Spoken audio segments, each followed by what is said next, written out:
बीच में पहुंचे हैं, हमारे बीच में पधारे हैं। हमारे की तरफ से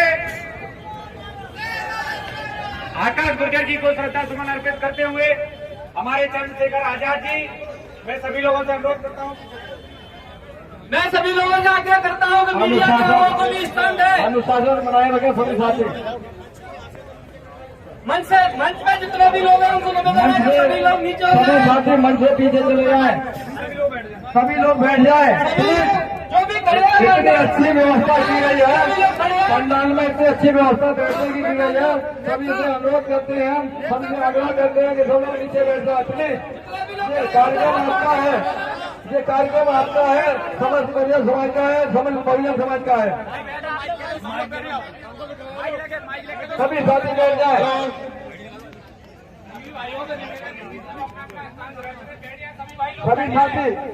सभी साथी अपने ऊपर ध्यान करने के लिए ग्रहण करें।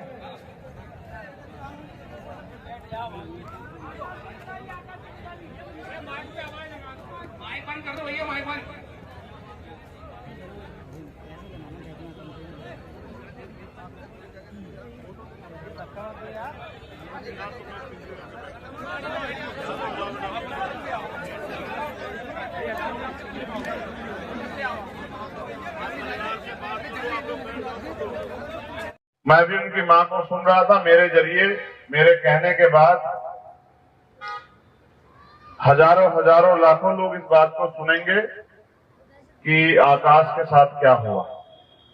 मैं चाहता तो सिर्फ मुद्दे की बात करता, लेकिन मैं चाहता हूं ये जानकारी भी लोगों को लगनी चाहिए, क्योंकि देश का कोई भी बड़ा प्लेटफॉर्म ये नहीं दिखाएगा कि वास्तविकता में घटना क्या हुई।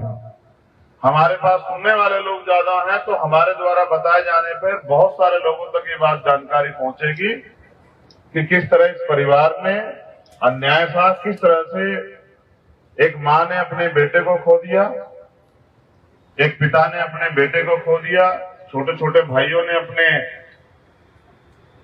बड़े भाई को खो दिया, और इस समाज ने एक महान त्याग बलिदान का जो स्वरूप रहा है गुर्जर समाज, उसने अपने परिवार का, अपना एक बेटा, अपना एक भविष्य खो दिया। ये बात भी जो है सभी लोगों को जाननी चाहिए। जैसा मुझे बताया गया कि आकाश यहां से अग्निवीर की भर्ती की जानकारी के लिए आगरा गए थे। आगरा पहुंचे, जैसे ही वो पेशाब करने के लिए उतरे, बस छूट गई और पुलिस के कुछ लोग आते हैं, सीधे उन्होंने उनको गोली मार दी, बिना ये जाने, बिना ये पूछे कि ये कौन है और यहाँ क्यों है। अगले दिन परिवार को तो ये जानकारी भी नहीं थी कि उनके बच्चे के साथ इतना बड़ा हादसा हो गया है। अगले दिन परिवार को पुलिस द्वारा बताया गया कि उनके बेटे का एनकाउंटर हुआ है। परिवार के लोग वहां पहुंचे, तब उनको ये पता लगा कि उनके बेटे को 3 गोली लगी हैं, 2 टांग में और 1 पेट में।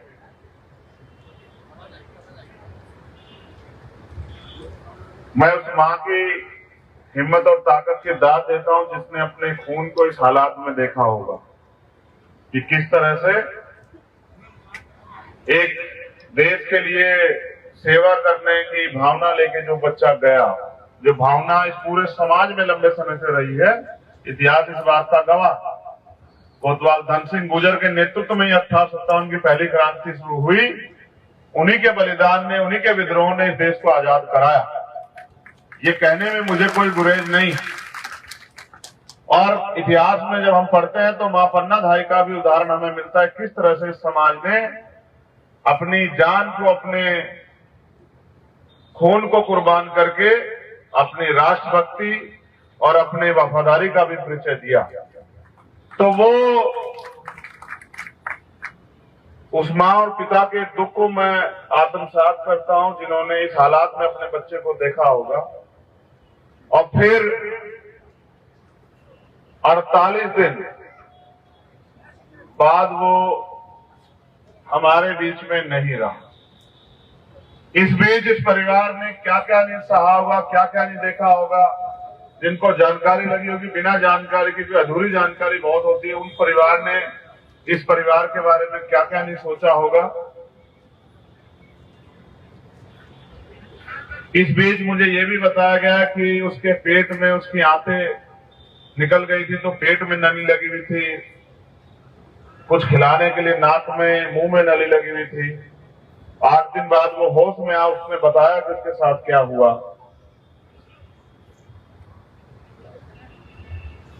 और जिस दिन तक उसने दम नहीं तोड़ा, उस दिन तक उसकी हथकड़ियां नहीं खोली गई। ये इस बात का, ये नीचता, क्रूरता की हद है। इसको मैं क्रूरता ही कहूंगा। मैं इसको इनकाउंटर के साथ साथ मर्डर भी इसलिए मानता हूं उसी दिन, क्योंकि यहां न्याय व्यवस्था और नियत की भी हत्या हुई।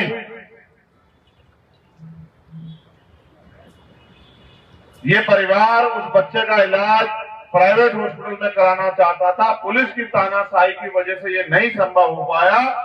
और मैं ये मानता हूं कि पुलिस चाहती थी कि ये इसी हालात में मर जाए, क्योंकि अगर वो जिंदा रहता तो वो अपनी पीड़ा को समाज के आगे, मीडिया के आगे, शासन प्रशासन के आगे और प्रदेश और देश में अपनी पीड़ा को रखने का काम करता। और वहां जो तानाशाही सरकार चल रही है, उनकी जिनके इशारे पे पुलिस ने ये आपराधिक कृत्य किया, उनकी पोल खुलने का काम होता और उनकी खुद होती अपनी जान बचाने के लिए उन्होंने इस परिवार के चिराग को जानबूझ के उजाड़ने का काम किया। अगर पुलिस उसकी जान बचाना चाहती तो बेहतर से बेहतर हॉस्पिटल में उसका इलाज होता। जब वो जिसकी जान बच जाती, तब दूध का दूध, पानी का पानी हो जाता। मैंने बहुत दिन से देखा।